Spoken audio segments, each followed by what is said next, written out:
저는 올해로 105살이 되었습니다. 이 나이가 되면 사람들은 제게 자주 묻습니다.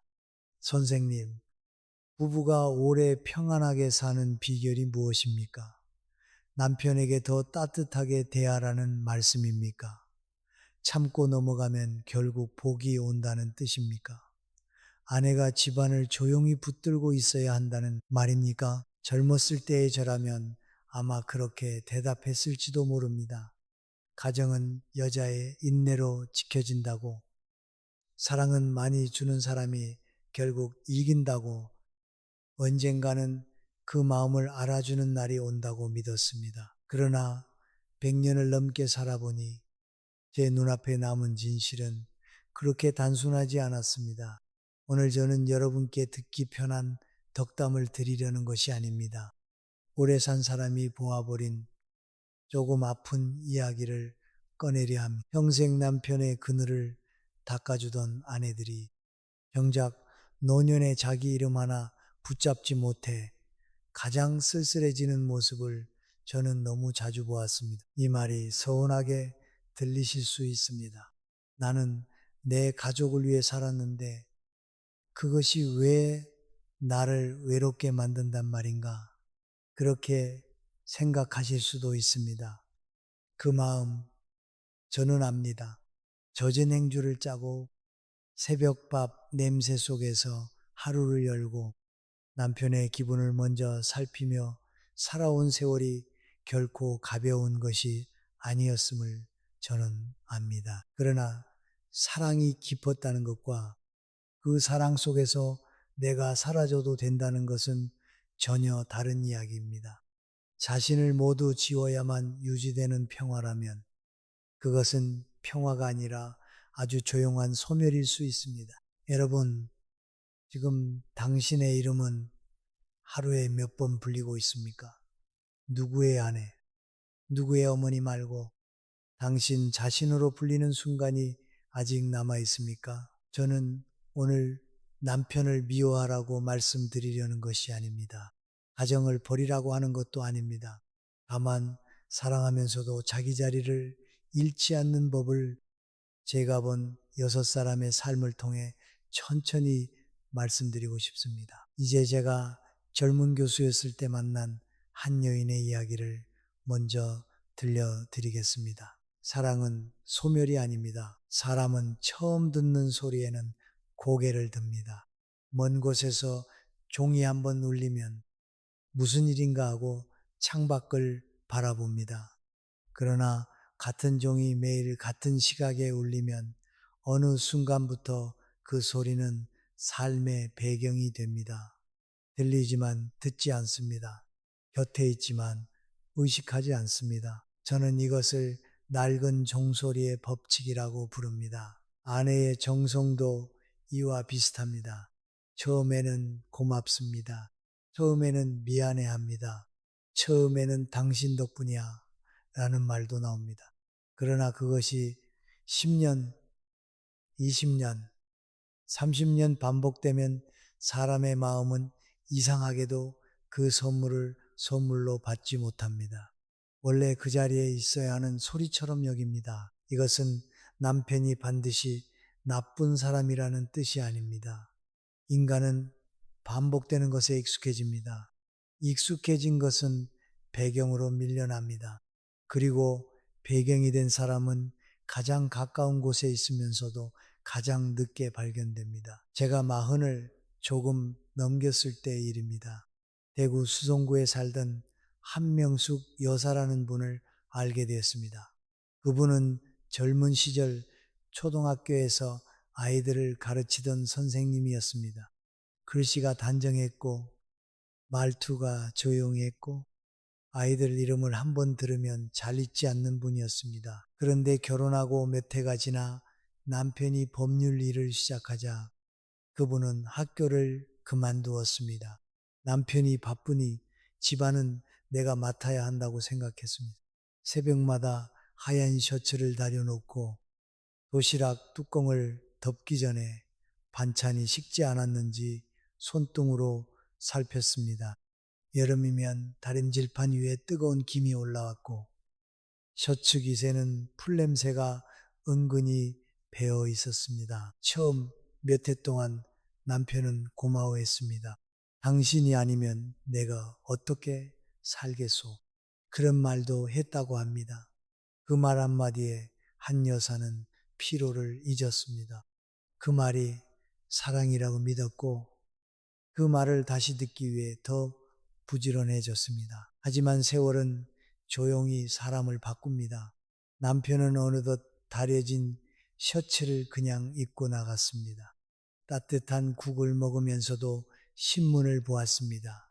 집안이 잘 굴러가는 것을 아내의 수고가 아니라 집이라는 기계가 원래 그렇게 돌아가는 것처럼 여기기 시작했습니다. 아무도 크게 잘못한 사람은 없었습니다.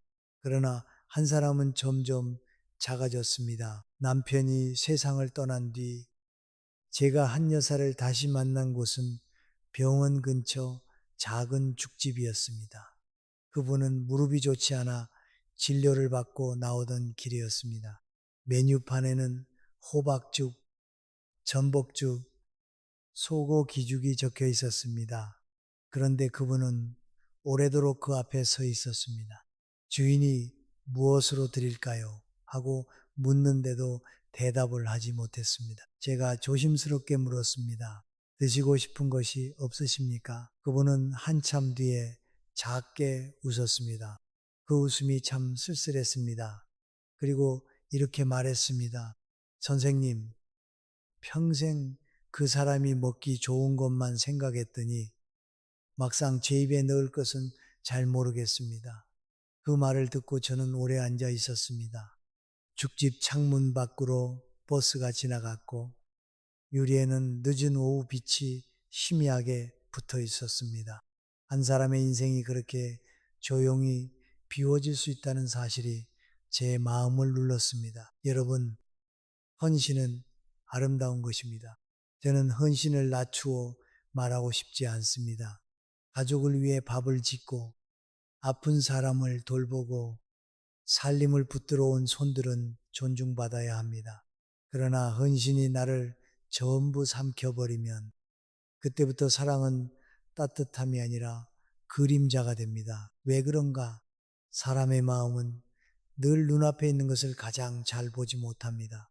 너무 가까운 벽에 무늬를 보지 못하듯 매일 반복되는 수고를 보지 못합니다. 받는 사람은 악해서가 아니라 익숙해서 놓칩니다. 주는 사람은 미워서가 아니라 사랑해서 더 줍니다. 그렇게 둘 사이에는 아무 소리 없는 간격이 생깁니다. 30대에 저는 좋은 아내란 자신을 뒤로 두는 사람이라고 여겼습니다. 그러나 105살이 된 지금 저는 다르게 합니다. 좋은 사랑은 나를 없애는 것이 아니라 나를 가진 채로 곁에 서는 것입니다. 그러므로 오늘부터 아주 작은 것부터 바꾸셔야 합니다. 한 주에 한 번은 당신은 무엇을 먹고 싶어요? 하고 묻기 전에 조용히 자신에게 먼저 물어보십시오. 나는 무엇이 먹고 싶은가? 남편이 할 수 있는 일을 매번 먼저 해주지 마십시오. 양말한 켤레를 찾는 일, 물 한 잔을 따르는 일, 전화 한 통을 거는 일까지 모두 대신하면 상대는 편해지지만 당신은 점점 배경이 됩니다. 그리고 하루쯤은 이렇게 말해 보십시오. 오늘은 제가 조금 쉬고 싶습니다. 그 말이 집을 무너뜨리지 않습니다. 오히려 그 말이 있어야 집안에 당신이란 사람이 다시 보이기 시작합니다. 한명숙 여사의 슬픔은 남편을 사랑했기 때문에 생긴 슬픔이었습니다. 그러나 사랑이 늘 자신을 지우는 방식으로만 표현될 필요는 없습니다. 때로는 덜 해주는 것이 더 오래 남습니다. 때로는 빈자리를 조금 남겨두어야 상대가 그 자리를 바라봅니다. 귀함은 틈에서 삽니다. 사람이 살아가면서 가장 배우기 어려운 말 중 하나가 싫습니다입니다. 특히 한 집안의 아내로 오래 살아온 분들에게는 그 말이 마치 죄처럼 느껴질 때가 있습니다. 내가 거절하면 분위기가 차가워질까봐, 남편이 서운해할까봐, 자식들이 나를 이기적이라고 생각할까봐 우리는 너무 자주 자신의 마음을 뒤로 밀어둡니다. 그러나 여러분, 거절하지 않는 마음이 늘 착한 마음은 아닙니다. 때로는 거절하지 못하는 습관이 내 삶의 손잡이를 느슨하게 만듭니다. 저는 이것을 헐거운 문고리의 법칙이라고 부릅니다. 문고리가 단단히 박혀 있으면 사람은 문을 열 때 자연히 힘을 조절합니다. 조심스럽게 돌리고 문이 닫힐 때도 소리를 살핍니다. 그런데 문고리가 헐거워져 있으면 사람은 자신도 모르게 거칠게 잡아당깁니다. 이 문은 원래 이렇게 해도 되는 문이라고 몸이 먼저 배워버리기 때문입니다. 사람의 경계도 마찬가지입니다. 매번 괜찮다고 말하고, 매번 해주겠다고 말하고, 매번 내일로 미루어도 된다고 말하면 상대는 어느 순간 그것이 당신의 넓은 마음인지 당신의 아픈 침묵인지 구별하지 못하게 됩니다. 그 사람이 악해서가 아닙니다. 신호가 없으면 사람은 멈출 줄을 모릅니다. 제가 이른이 가까워졌을 때 부산 영도에서 김봉래 씨라는 분을 알게 되었습니다. 남편은 구청에서 오래 일하다가 퇴직한 분이었고 봉래 씨는 젊은 시절부터 살림을 아주 반듯하게 해온 사람이었습니다. 장롱 속 수건은 언제나 같은 폭으로 접혀 있었고 부엌 찬장에는 간장병과 식초병이 키 순서처럼 나란히 서 있었습니다. 그분의 입버릇은 늘 같았습니다. 괜찮아요. 남편이 늦게 들어와도 괜찮아요. 갑자기 손님을 데려와도 괜찮아요. 몸살이 난 날에도 국을 끓여달라고 하면 괜찮아요. 자식들이 주말마다 아이를 맡겨도 괜찮아요. 사람들은 그분을 두고 참 좋은 아내라고 했습니다.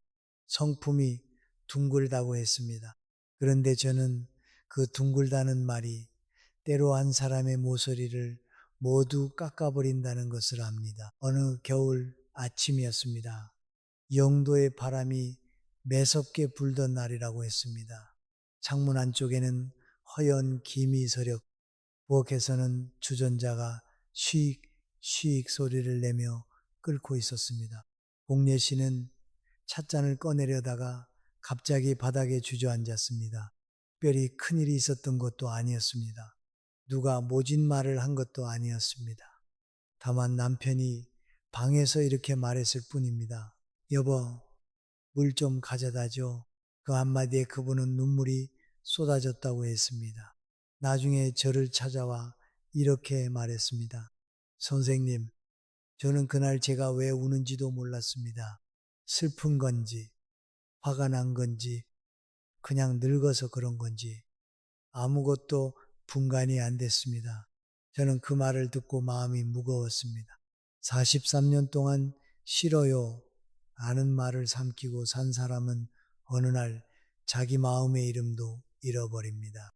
싫은데도 괜찮다고 했고 힘든데도 괜찮다고 했고 서운한데도 웃었습니다. 그러다 보면 마음은 더 이상 정확하게 말하지 않습니다. 몸이 대신 울어버립니다. 여러분, 아무도 복례 씨를 일부러 망가뜨리려 한 것은 아니었습니다. 남편도 나쁜 사람만은 아니었습니다. 아이들도 어머니를 괴롭히려고 맡긴 것은 아니었습니다. 그러나 아무도 나쁜 사람이 아니었는데 한 사람은 너무 오래 혼자 달아 있었습니다. 저는 여러분께 냉정하게 선을 긋고 살라고 말씀드리는 것이 아닙니다. 부부 사이의 모든 것을 계산하라는 뜻도 아닙니다. 다만 사람은 말해주지 않으면 모릅니다. 내가 지금 힘들다는 신호, 이 부탁은 오늘 어렵다는 신호, 여기부터는 내 시간이 필요하다는 신호를 주어야 상대도 멈추는 법을 배웁니다. 30대의 저는 참는 사람이 어른이라고 생각했습니다. 그러나 105살이 된 지금 저는 압니다. 어른은 무조건 참는 사람이 아니라 조용히 자신의 한계를 말할 줄 아는 사람입니다. 처음부터 큰 거절을 하실 필요는 없습니다. 오래 굳은 습관은 갑자기 바꾸면 마음도 놀라고 집안도 놀랍니다. 아주 작은 말부터 시작하십시오. 오늘은 어렵겠어요. 이 한 문장이면 충분합니다. 당장 대답하기 힘들 때는 생각해보고 말할게요. 라고 해도 됩니다. 그 말은 거부가 아닙니다. 자기 마음에게 시간을 주는 것입니다. 그리고 남편이 스스로 할 수 있는 일 하나를 그대로 두십시오. 약봉지를 찾는 일, 외투를 거는 일, 텔레비전 소리를 줄이는 일, 그런 작은 것들까지 매번 먼저 해주면 집안은 편해질지 몰라도 당신의 자리는 사라집니다. 사랑은 모든 불편을 없애주는 일이 아닙니다. 사랑은 서로가 사람으로 서 있도록 돕는 일입니다. 처음에는 상대가 낯설어 할 수 있습니다. 당신이 왜 갑자기 그래? 라는 말이 나올 수도 있습니다. 그 말을 들으면 마음이 다시 접히려 할 것입니다. 하지만 그때 조용히 생각하십시오. 내가 변해서 관계가 깨지는 것이 아니라 내가 너무 오래 없어졌기 때문에 이제 다시 나타나는 것입니다. 오히려 그 작은 거절이 부부 사이에 새로운 예의를 만들 수 있습니다. 문고리를 다시 단단히 고정하면 사람은 문을 여는 손길부터 달라집니다. 거절은 자리입니다. 부부 사이에서 칭찬은 참 좋은 것입니다. 한마디의 고마움이 지친 저녁을 견디게 하고 작은 인정 하나가 오래 다른 마음을 다시 일으켜 세웁니다.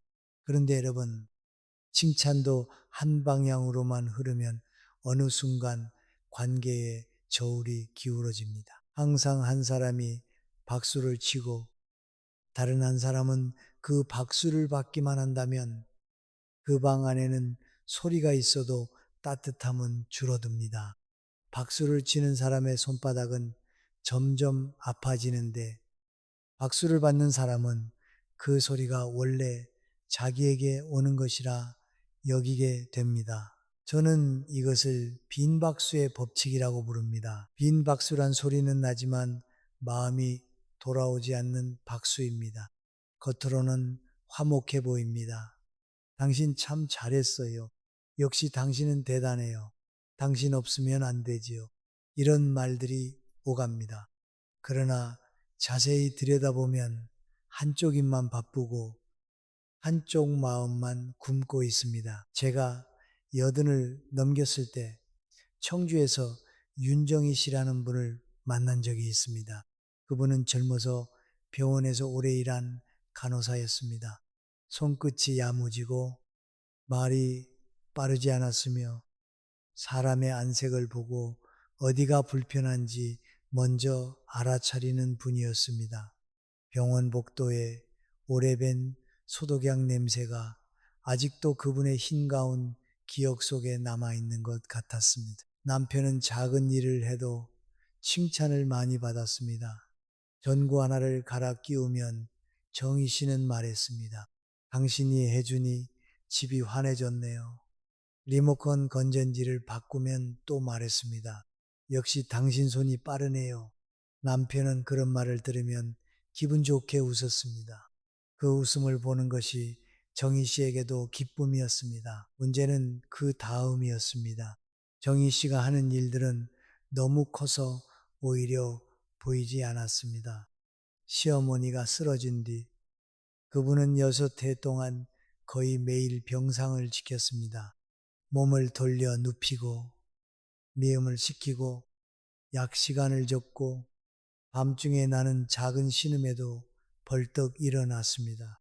겨울 새벽에는 찬물에 손을 씻고 나와도 손가락 끝이 금방 따뜻해질 틈이 없었다고 했습니다. 그런데 어느 날 남편이 무심히 말했습니다. 당신은 원래 그런 건 잘하잖아. 그 한마디를 듣고 정희 씨는 아무 말도 하지 못했습니다. 화를 낸 것도 아니었습니다. 울지도 않았습니다. 그날 저녁 창밖에는 가는 비가 내렸고 유리창에는 물줄기가 천천히 흘러내렸다고 합니다. 그분은 부엌 식탁에 앉아 한참 동안 자신의 손을 내려다보았습니다. 남을 닦아주고, 남을 먹이고, 남을 살피느라 거칠어진 손이었습니다. 나중에 제게 이렇게 말했습니다. 선생님, 저는 큰 상을 바란 게 아니었습니다. 그냥 한 번쯤 당신도 참 고생했다는 말을 듣고 싶었습니다. 그 말이 제 귀에 오래 남았습니다. 사람은 밥만 먹고 살지 않습니다. 마음도 먹을 것이 있어야 삽니다. 인정은 마음의 밥과 같습니다. 받지 못하면 당장 쓰러지지는 않지만 오래 굶으면 눈빛이 흐려지고 기운이 빠집니다. 여러분, 인정받고 싶어 하는 마음을 부끄러워하지 마십시오. 이 나이에 무슨 칭찬을 바라나 하고 자신을 꾸짖지 마십시오. 어린아이만 칭찬이 필요한 것이 아닙니다. 늙은 마음일수록 따뜻한 말 한 숟가락이 더 절실할 때가 있습니다. 아무도 정희 씨에게 일부러 상처를 주려 한 것은 아니었습니다. 남편도 아내의 수고를 아주 모른 것은 아니었을 것입니다. 다만 너무 오래 받아온 수고라서 그것이 얼마나 큰 일인지 헤아리는 눈이 흐려졌던 것입니다. 그리고 정희 씨도 자신의 수고를 말하지 않았습니다.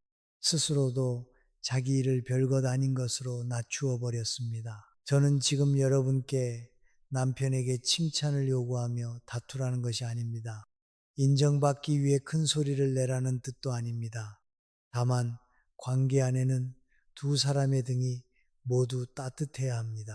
한 사람만 계속 불을 피우고 다른 한 사람은 그 곁에 앉아 있기만 하면 불을 피우는 사람은 언젠가 제가 됩니다. 30대의 저는 사랑이란 상대를 높여주는 것이라고 믿었습니다.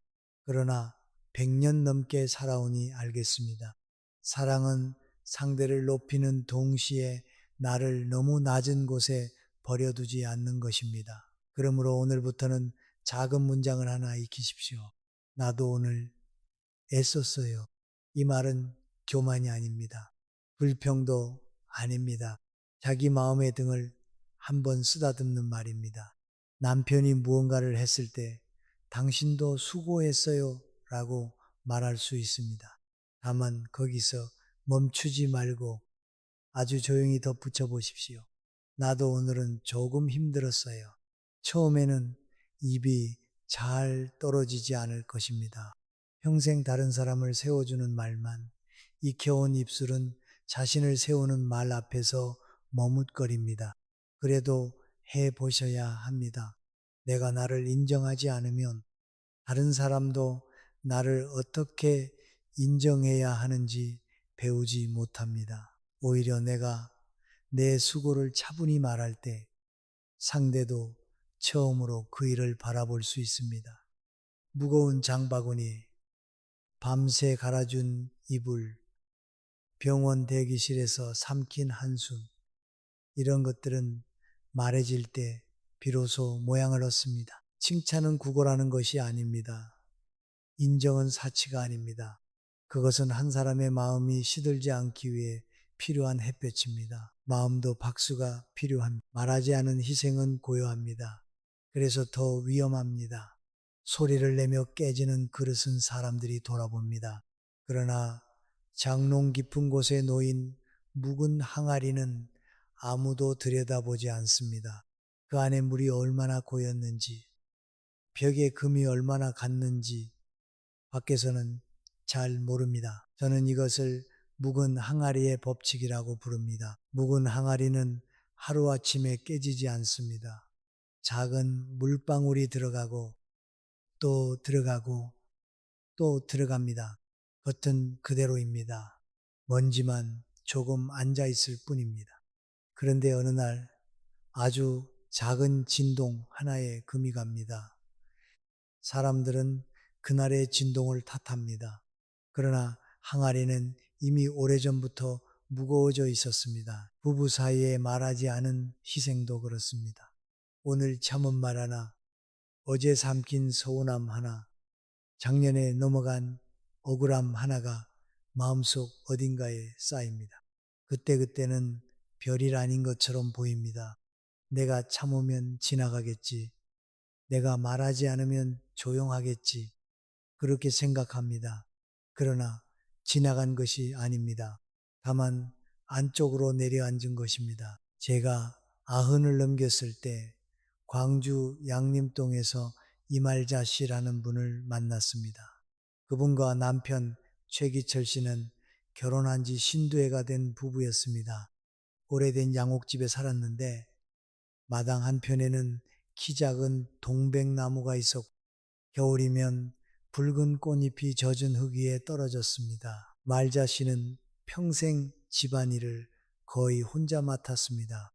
남편이 좋아하는 찌개 맛을 알고 제사상에 올라갈 나물의 간을 알고 시부모님의 약 먹는 시간을 알고 자식들이 어느 날 어떤 말에 상처받았는지도 기억했습니다.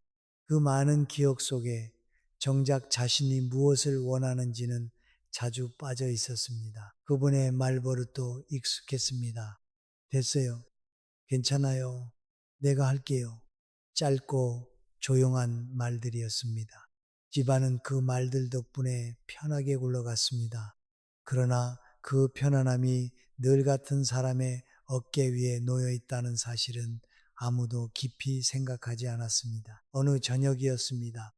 비가 오려는지 공기가 눅눅했고 부엌 창가에는 씻어둔 콩나물이 물기를 머금고 있었습니다. 말자 씨는 그날따라 매운 찌개가 먹고 싶지 않았습니다. 속이 쓰렸고 입안도 깔깔했습니다. 그래서 늘 끓이던 김치찌개 대신 맑은 콩나물국을 올렸습니다. 밥상 앞에 앉은 남편이 숟가락을 들다가 말했습니다. 오늘은 찌개가 없네. 그 말은 큰 소리도 아니었습니다. 꾸중도 아니었습니다. 다만 오래된 습관에서 나온 한마디였습니다. 그런데 말자 씨는 그 순간 손에 들고 있던 국자를 내려놓았습니다. 그리고 아주 낮은 목소리로 말했습니다. 나도 내 입맛이 있어요. 방 안이 잠시 조용해졌다고 합니다. 남편은 아내를 바라보았고 아내도 남편을 피하지 않았습니다. 52회를 함께 산 부부 사이에 처음 놓인 아주 낯선 문장이었습니다. 나중에 말자 씨는 제게 말했습니다. 선생님, 그 말 하나 하는데 왜 그렇게 오래 걸렸는지 모르겠습니다. 국 하나 바꾼 것 뿐인데 제 평생을 말하는 것 같았습니다. 저는 그 말을 듣고 한동안 대답하지 못했습니다. 사람의 인생은 때로 큰 사건보다 작은 밥상 위에서 드러납니다. 어떤 이는 유산 때문에 무너지는 것이 아니라 국 한 그릇 앞에서 무너집니다. 어떤 이는 큰 병 때문에 울기보다 아무도 묻지 않은 입맛 때문에 웁니다. 오늘 하루 당신은 남편의 편안함을 몇 번이나 먼저 헤아렸습니까? 그런데 정작 당신의 어깨가 언제부터 무거워졌는지는 쉽게 떠오르십니까? 여러분, 아무도 이 집에서 악역이 되고 싶었던 사람은 없었습니다. 남편도 아내를 일부러 무시하려 한 것은 아니었습니다. 말자 씨도 가족을 원망하며 산 사람이 아니었습니다. 다만 너무 많은 것이 말없이 지나갔고 지나간 말들이 마음속에서 오래 익어 버렸습니다. 저는 여러분께 사사건건 따지고 살라고 말씀드리는 것이 아닙니다. 작은 일마다 서운함을 꺼내놓아 집안을 시끄럽게 하라는 뜻도 아닙니다. 그러나 말하지 않는 것이 늘 지혜는 아닙니다. 침묵은 때로 예의가 아니라 포기입니다. 오래된 침묵은 상대를 편하게 만들 수는 있어도 두 사람을 가깝게 만들지는 못합니다. 30대의 저는 참는 침묵을 품격이라고 생각했습니다. 그러나 105살이 된 지금 저는 압니다. 품격은 입을 다무는 데만 있지 않습니다. 품격은 상처가 독이 되기 전에 조용히 말하는 데에도 있습니다. 말은 작을수록 일찍 꺼내야 합니다. 오늘은 조금 힘들어요. 이번 일은 나 혼자 하기 어렵습니다. 그 말은 제 마음에 남았어요. 이런 문장들은 집을 흔드는 망치가 아닙니다. 오히려 집 기둥에 난 작은 금을 미리 살피는 손전등입니다. 처음부터 모든 억울함을 쏟아내지 마십시오. 오래 묵은 항아리를 한 번에 뒤집으면 바닥이 젖고 사람들은 놀랍니다. 다만 오늘 고인물한 국자만 덜어내십시오. 오늘의 피로를 오늘의 말로 옮기십시오. 싫은 것을 싫다고, 아픈 것을 아프다고, 바라는 것을 바란다고 아주 작게 말해 보십시오. 이상한 일이지만 말자씨의 그 한마디 뒤로 그 부분은 조금 달라졌습니다. 남편은 처음 며칠 동안 어색해 했습니다. 밥상 앞에서 괜히 헛기침도 했습니다. 그러나 어느 날 장을 보러 가기 전 그가 부엌 문 앞에서 물었습니다. 당신 오늘은 뭘 먹고 싶소? 그 말 한마디의 말 자신은 울지 않았습니다. 다만 고개를 숙이고 콩나물을 다듬었습니다. 손끝에서 노란 콩껍질이 하나씩 떨어졌다고 합니다. 아주 늦었지만 두 사람 사이에 처음으로 아내의 입맛이 자리를 얻은 것입니다. 여러분, 말은 금이 아닙니다. 금처럼 아껴두기만 하면 마음이 가난해집니다. 좋은 말은 쓰여야 합니다. 필요한 말은 제때 나와야 합니다. 그래야 사랑도 썩지 않습니다. 말은 금이 아닙니다. 사람은 누구나 누군가에게 빛이 되고 싶어 합니다. 아내는 남편에게 따뜻한 등이 되고 싶고, 어머니는 자식에게 길을 밝혀주고 싶습니다. 그 마음은 귀합니다.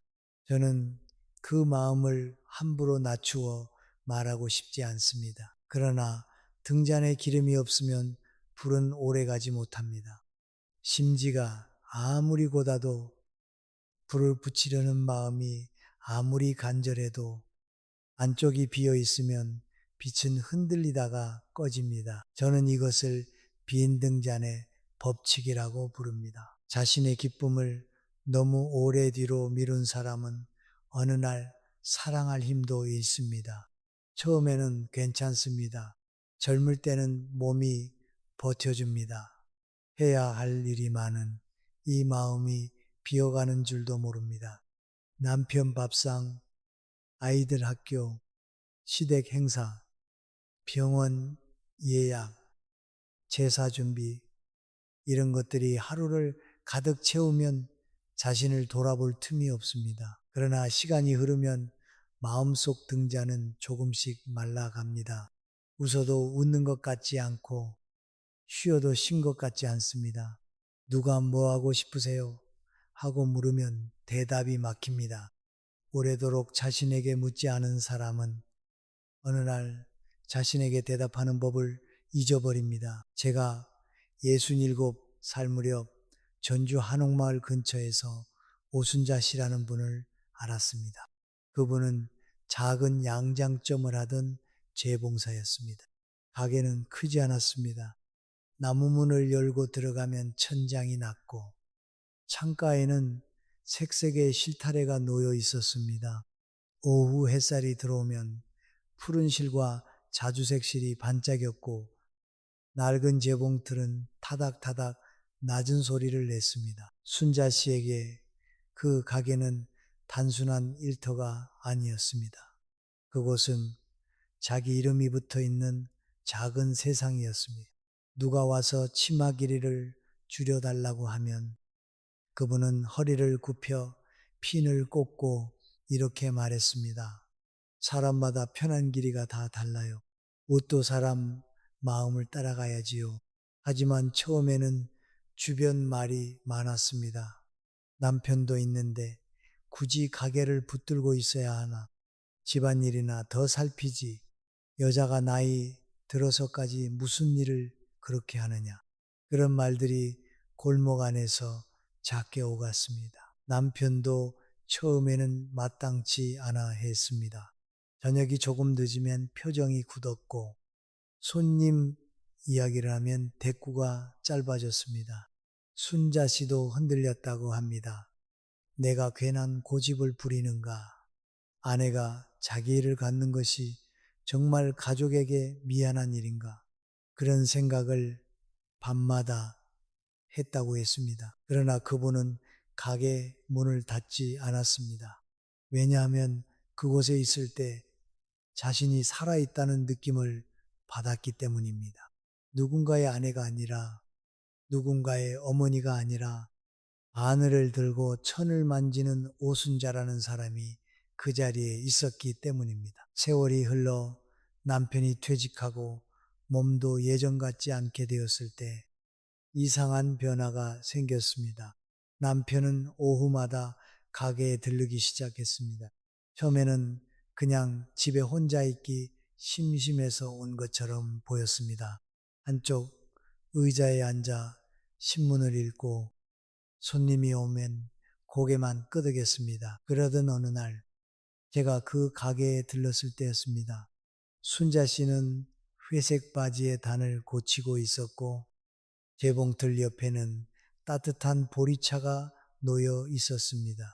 남편은 창가 의자에 앉아 아내를 바라보고 있었습니다. 그 눈빛이 젊은 시절에 남편들이 흔히 보이는 당연함과는 달랐습니다. 조금 신기해하고, 조금 존중하고, 조금 미안해하는 눈빛이었습니다. 그가 제게 이렇게 말했습니다. 선생님, 우리 집 사람은 여기 있을 때 얼굴이 제일 편해 보입니다. 나는 그걸 너무 늦게 알았습니다. 그 말을 듣고 저는 생각했습니다. 사람은 자기 빛이 있는 사람 곁에 머물고 싶어 합니다. 누군가를 위해 완전히 꺼져버린 사람은 안쓰럽지만 오래 함께 걷기에는 서로가 힘듭니다. 반대로 자기 안에 작은 불을 지키는 사람은 나이가 들어베르고 앉아보고 싶은 무엇인가를 품고 있습니다. 여러분, 자신이 좋아하는 일을 갖는 것은 이기심이 아닙니다. 자기 시간을 조금 남겨두는 것은 배신이 아닙니다. 남편보다 먼저 자신에게 따뜻한 차 한 잔을 내리는 것도 죄가 아닙니다. 오히려 그렇게 해야 남편에게 건네는 차에도 진짜 온기가 남습니다. 아무도 여러분에게 평생 빈등잔이 되라고 말할 권리는 없습니다. 여러분이 가족을 사랑했다면 이제는 그 가족 안에 있는 자신도 사랑해야 합니다. 나는 나를 돌보지 않으면서 너희를 사랑하겠다고 말하는 것은 오래가지 못합니다. 돌보지 않은 마음은 마르고 마른 마음은 어느 순간 아무것도 느끼지 못합니다. 30대의 저는 좋은 사람은 자신을 가장 나중에 챙기는 사람이라고 믿었습니다. 그러나 배고살이 된 지금 저는 압니다. 자신을 끝까지 굶기는 사람은 결국 누구에게도 따뜻한 밥이 되어줄 수 없습니다. 그러니 아주 작은 자기 시간을 만드십시오. 큰 결심을 하실 필요는 없습니다. 매주 목요일 오후 30분 동네를 천천히 걷는 것부터 시작해도 됩니다. 장을 보러 가서 남편이 좋아하는 생선만 담지 말고 내가 좋아하는 복숭아 한 봉지를 먼저 담아도 됩니다. 누구에게 보이기 위한 공부가 아니라 그냥 마음이 움직이는 일을 배워도 됩니다. 그림도 좋고 글씨도 좋고 노래도 좋고 화분 하나를 키우는 것도 좋습니다. 춘천의 한 문화센터에서 만난 세 분의 여인을 저는 아직도 기억합니다. 한 분은 76, 한 분은 81, 한 분은 84이었습니다. 세 분은 목요일마다 민화를 배우러 왔습니다. 손가락 마디가 굴곡붓을 오래 쥐기 힘든 분도 있었고 돋보기를 코끝에 걸쳐야 선이 보이는 분도 있었습니다. 그래도 그분들은 매주 왔습니다. 어느 날 한 여인이 모란 그림 아래 자기 이름을 크게 적었습니다. 삐뚤빼뚤했지만 참 또렷했습니다.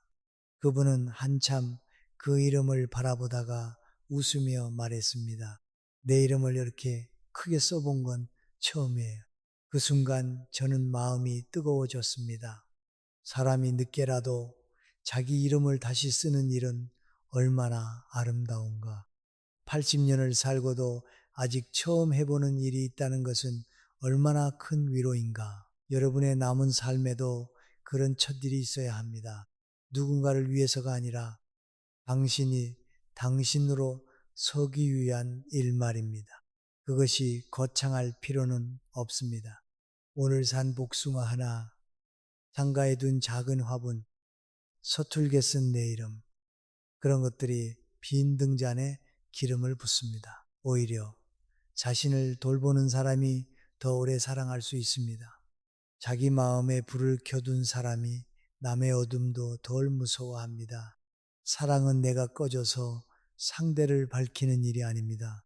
내가 작은 불을 지키며 그 빛으로 함께 앉아 있는 일입니다. 등불은 기름을 먹고 삽니다. 이제 오늘의 이야기를 조용히 거두어 보겠습니다. 저는 여러분께 5가지를 말씀드렸습니다.